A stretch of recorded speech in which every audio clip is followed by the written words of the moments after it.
So far, Rick, you mentioned to us that whether we believe it or not, we're rich. I know that's hard for some of us to fathom, but we are rich.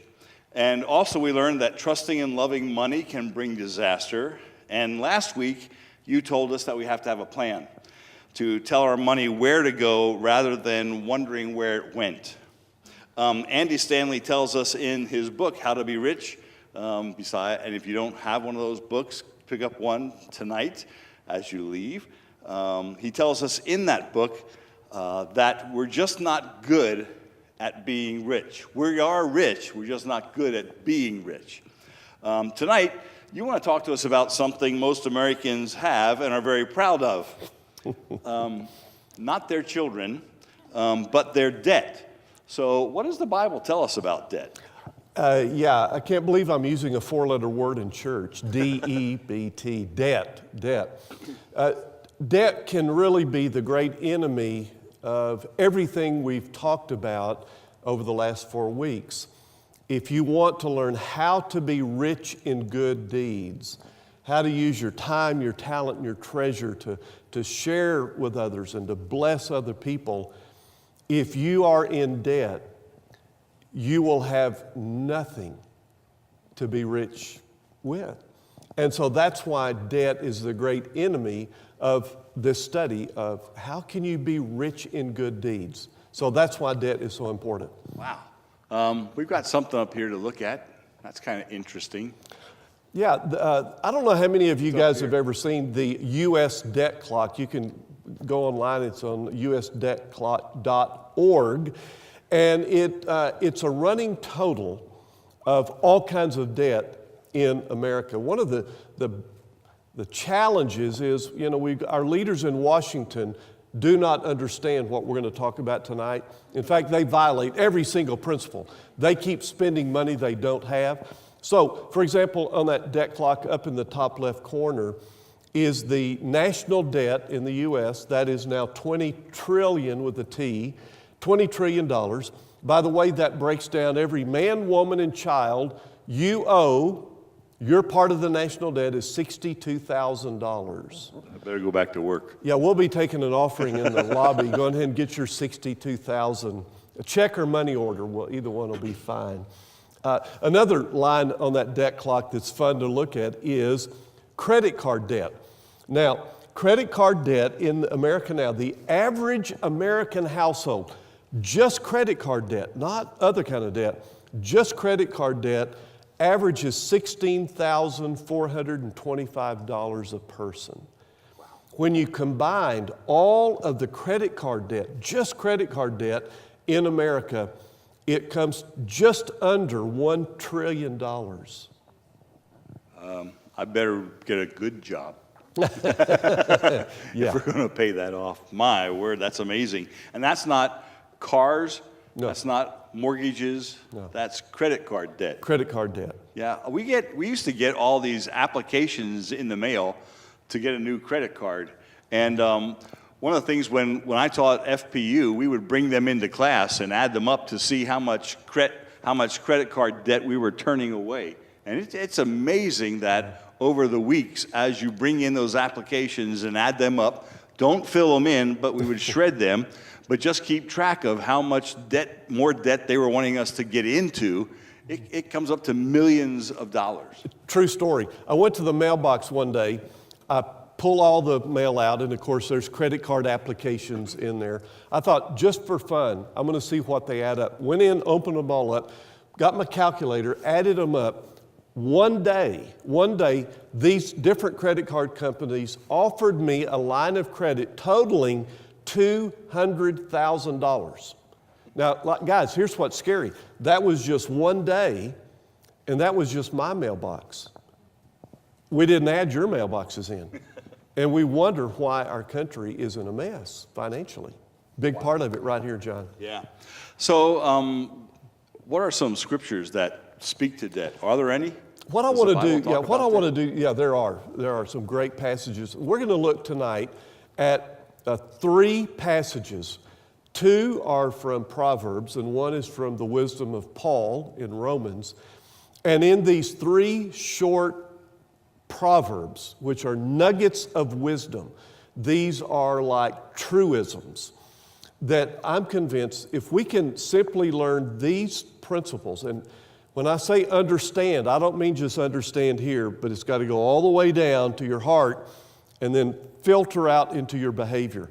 If you can understand these three principles, this will help you begin the journey out of debt if you're in debt, no matter how deep. Or if you are not in debt, first of all, praise God from whom all blessings flow. But if you are not in debt, these three principles will keep you out of debt for the rest of your life. All right, so here, you ready for number one? Sure, let's go. All right, number one is we need to understand the price of debt. There is a price tag attached to debt. We learned this from Proverbs 22:7. Listen to this one. The rich rule over the poor, and the borrower is slave to the lender. I especially want you to look at that last phrase. The borrower is slave to a lender. There is a universal principle.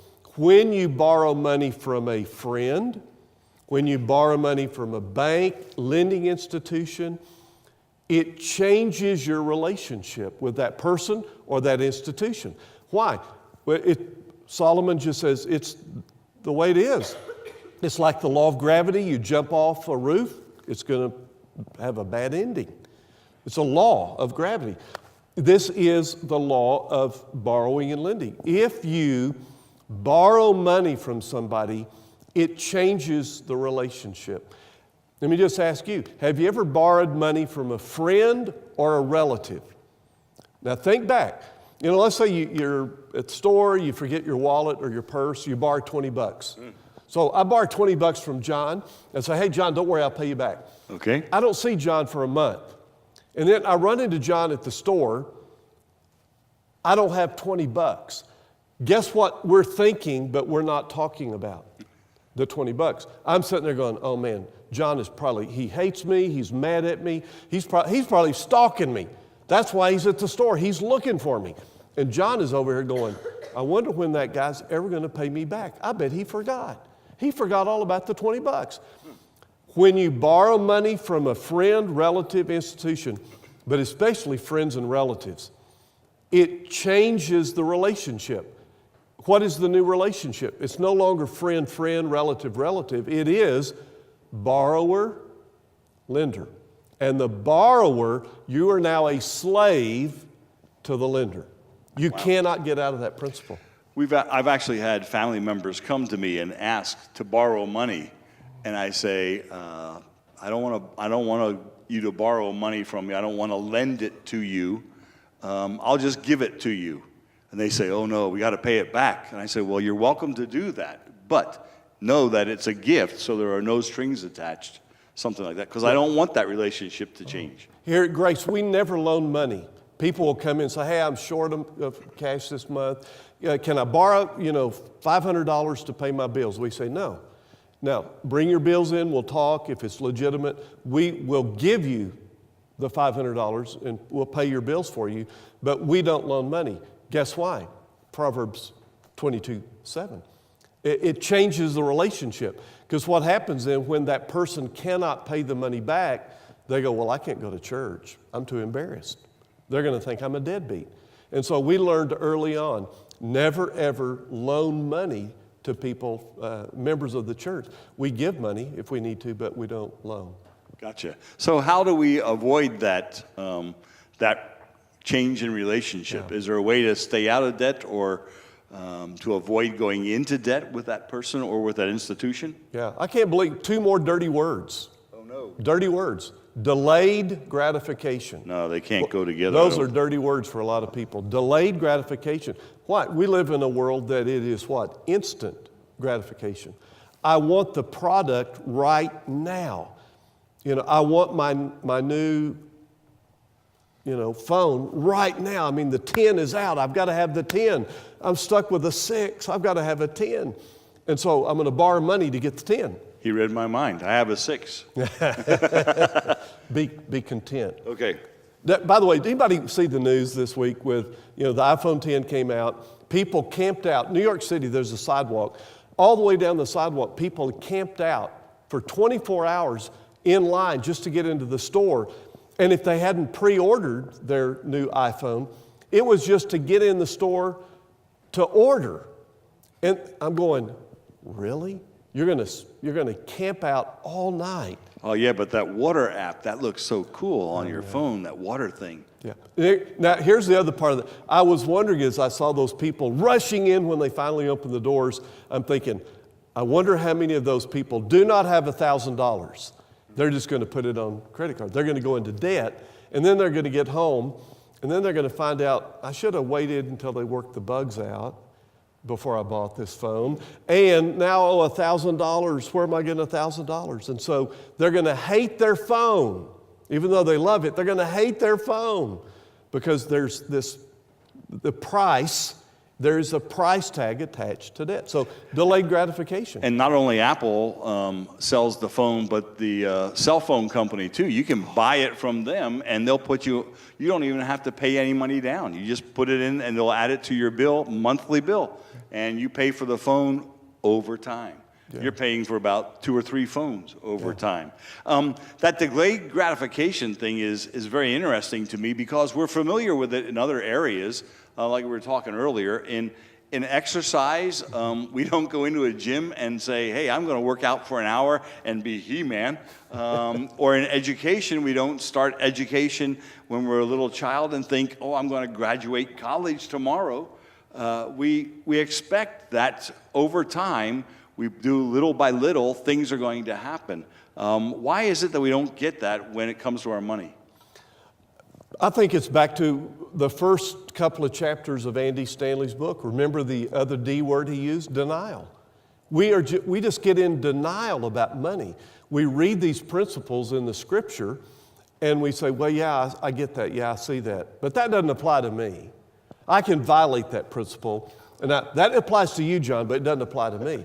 And so we live in this world of denial, and there are sharks in that river called denial. You know, we got to be careful. And I think that's a big part of it. Yeah. So the first thing is we have to understand the price of debt, that there is a price that goes along with getting in debt. What's the second thing? Yeah, pressure. We need to understand the pressure that debt brings. Enormous pressure put on your life, on your marriage, on your family, on your health. And again, this comes from Proverbs. Same chapter, by the way. Proverbs 22, verses 26 and 27 says this. Do not be the one who shakes hands in pledge or puts up security for debts. Now you say, well, why? What's so bad about that? Well, if you lack the means to pay, your very bed will be snatched from under you. Everybody get that? That's called repossession. That's what we call it, repos in our culture today. In the Old Testament? Oh yeah, they had repos back then. Big delivery trucks would come around and steal your bed. So what happens is you see this beautiful bed. It's $1,000, so you buy this bed and you put it on credit. And you know, you make 3 payments, well, you make a down payment, then you make about 3 payments, and then your boss comes in and says, we're going to have to lay you off. And you go, oh no, how am I going to buy my bed? So the company starts calling and they say, where's your payment? Where's your payment? Where's your payment? And you say, I promise, I promise, I promise. And then someday there's a knock on your door and the truck is out front and they said, we have come to snatch your bed according to Proverbs 22. And that's what happens. So we get into this habit of buying when we don't have the money to pay cash. And then when we can't pay, pressure. And the pressure is unbelievable. Now, John, you've done more marriage counseling than I have. You ever see couples coming in with pressure for money? Sure. When I would see couples come in my office and we would counsel, if there was a marital problem, several times that began as a money problem. And they allowed that to grow into a marital problem. You know, even, I have to confess this, even in my own life, Sharon and I, more me than Sharon, allowed our finances to get out of control, way out of control. I did. In fact, I can tell you the story. I started and ran a business on credit cards. And when one credit card would get maxed out, I'd go apply for another one that had a bigger amount. And so I'd roll it into that one because it was free to roll it into this new credit card because they were going to give me this new line of credit. Anyway, our finances got way out of control. So every time we had a car issue, we had a money issue. Or if we had a washing machine issue, we had a money issue because we didn't have money to pay for a new washing machine or to get it fixed. So I had to learn how to become a mechanic. I had to learn how to become an appliance repairman as well, and things like that. So I would try and keep things going because every one of those issues became a money issue as well. And that came, I think, because we had not learned at that point about building margin in our lives. Yeah, and this is a secret Mary and I learned years ago. We had some great people speak into our life early on because we were just as ignorant as the day is long about stuff like this. And I learned a principle, and I want to share it with you, but you kind of have to look up here. So imagine, this is called your means. This is your income, your money. So your money is up here. Here's your means. Here's where most people go wrong. They say, now listen, I know you get into trouble if you live beyond your means. Oh, yeah, you can do it for a while, but then you run into the problem John just described. Sure. So, don't live beyond your means. Live within your means. And a lot of people erroneously live their lives living within their means. Here's the problem with living in your means. You have this much money coming in, you're spending the same amount, you're zeroed out, and you go, okay, we got this. Nobody move. And then all of a sudden, what happens? You get a dead battery in your car. The washing machine blows up. The air conditioner quits. Your kid breaks his arm. So what begins to happen? So then what happens is pressure. There's where the pressure comes. So here's the secret. Do not live within your means. Live below your means. Live under your means.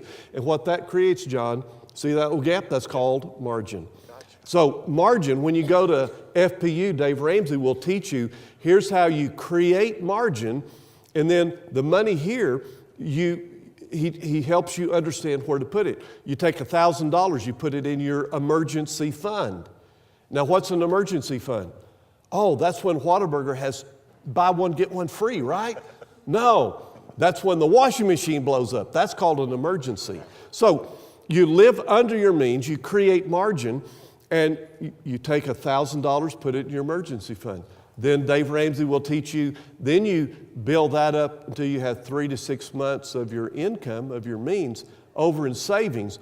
So when the car transmission goes out and it's $2,200, you don't turn on each other, you simply turn to your emergency fund.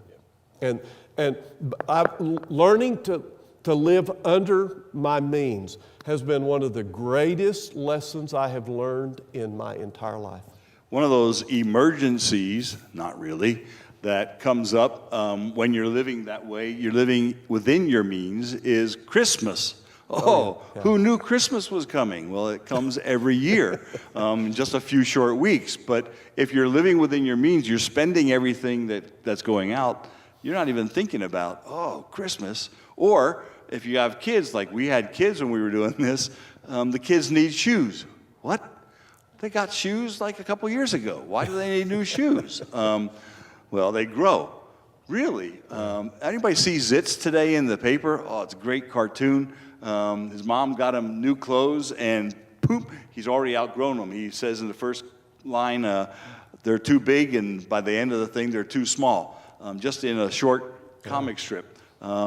So kids grow, and they need clothes. School's going to start again, and they need supplies to go to school. Stuff like that always.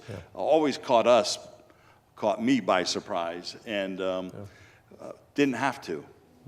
So we understand the price of debt. We understand the pressure of debt, and then What's next? There's a third lesson that can change your life, and that is understand the parameters of debt. Debt has parameters.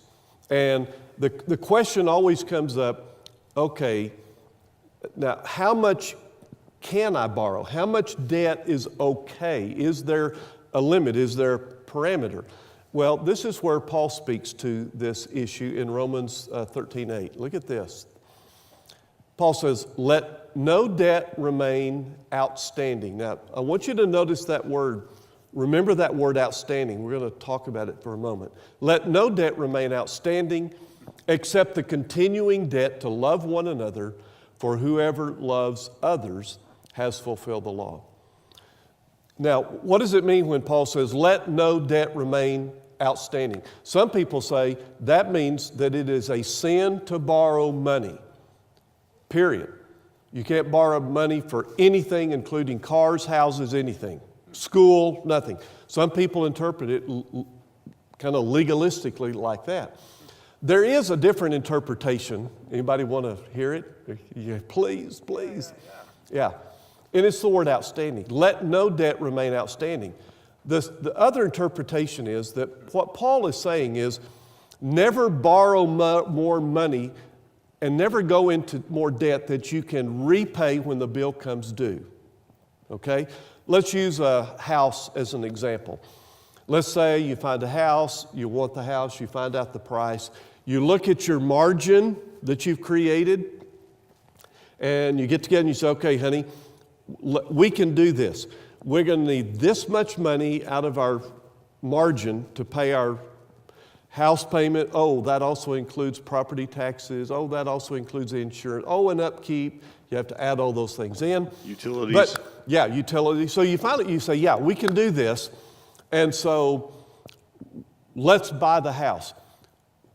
What you have to figure out is every month, do you have, when the monthly bill comes due for that house payment, that's the outstanding, that month, that's the outstanding debt. Are you able to meet that outstanding debt? This interpretation says, sure, in our culture, you'll never buy a house if you have to pay cash unless you get a windfall big time. But how many of you know people who went out and their eyes were too big and they bought a big old house and it was more than they could handle?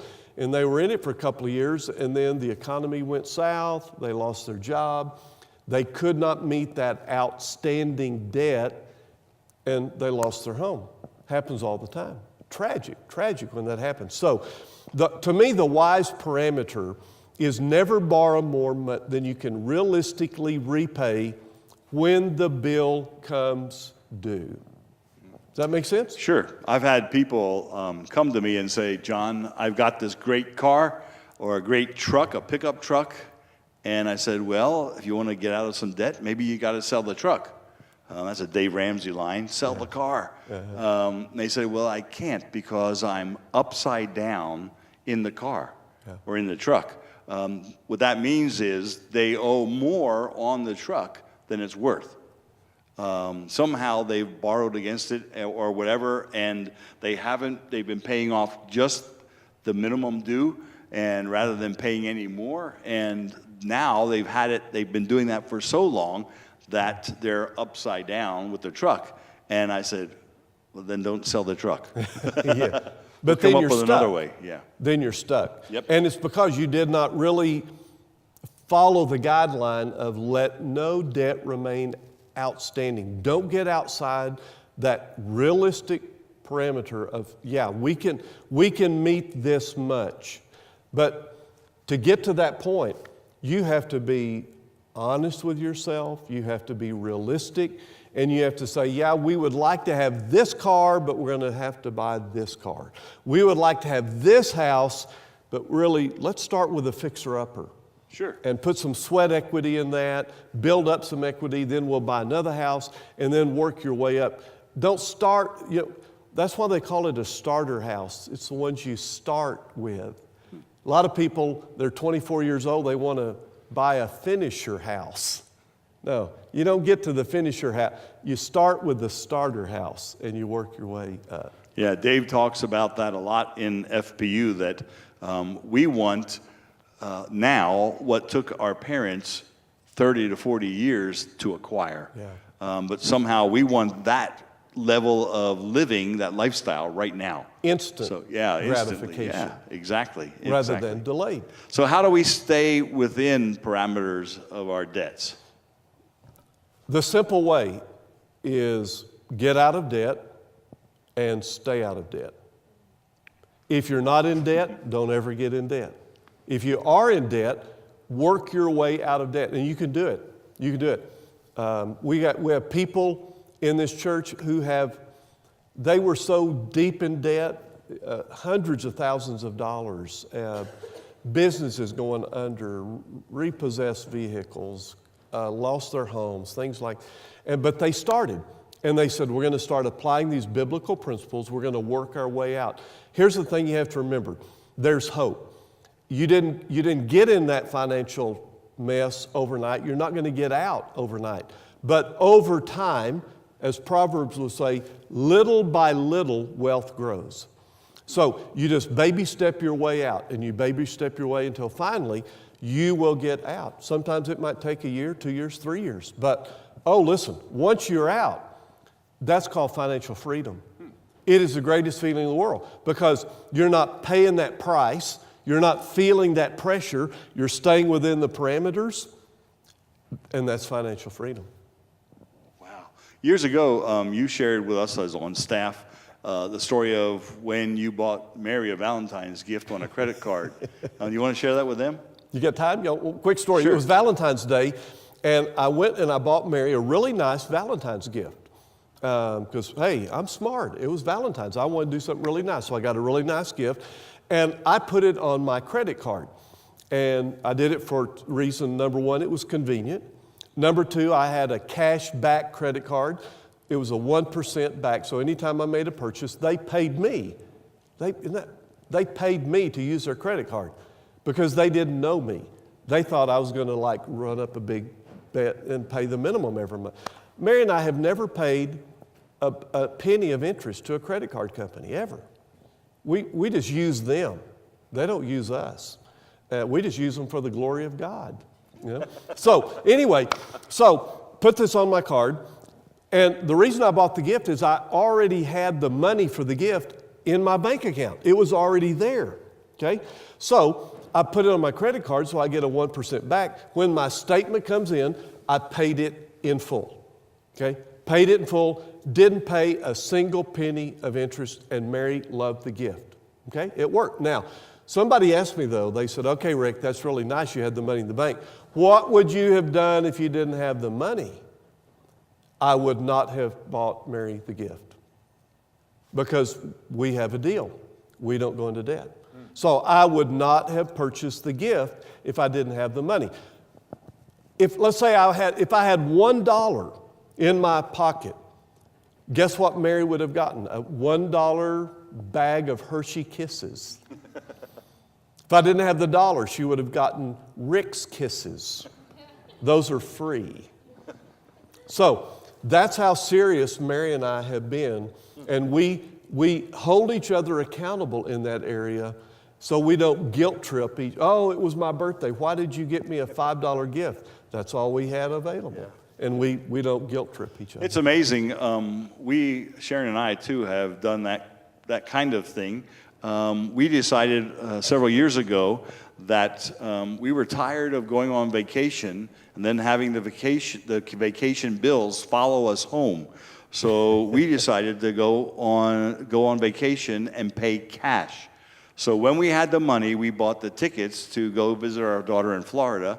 When we then had the money, we would put it aside so that it was there. And when we came back, just paying cash, we hadn't even spent all the cash on a vacation. We had money. We came home with money. Sharon loved it so much, she said, can we go again? And I said, sure, if we do it this way. If we plan it out and pay cash as we go, then we can go on vacation again. So I guess, go ahead. You get home from vacation and you actually are happy Yeah. You enjoyed your trip. If you're in debt, you get home, you're mad at each other. Why did we do this? We're in debt. We'll never get out of debt. So you hate your vacation for what it did to you. Yep. So understand the price of debt, understand the pressure, because there is pressure when we go into debt, and the parameters of debt. Are there any last things you'd like to leave with us as we wrap up this series on how to be rich? Yeah, my simple challenge is don't wrap up this series. Don't end. Keep learning. Master your money. Become a student of finance. I'm telling you guys, if I can do it, I never had a class in finance, budget, none of that. I was in theology classes all the time. I was in ministry. So I had to learn it on my own, but they're great books and they're written for people like us down, cookies on the low shelf. Get some good books. You talk to me, I'll recommend some great books that'll get you started. Master your money, become a student of money and a student of finance, and learn these biblical principles, put them into practice.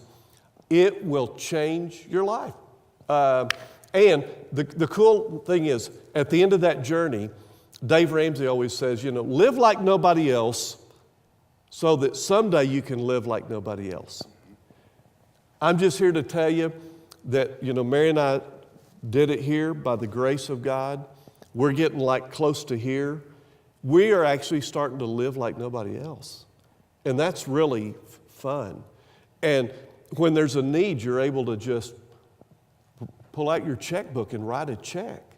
I never knew it would be this much fun to be rich. And because Mary and I have learned how to be rich.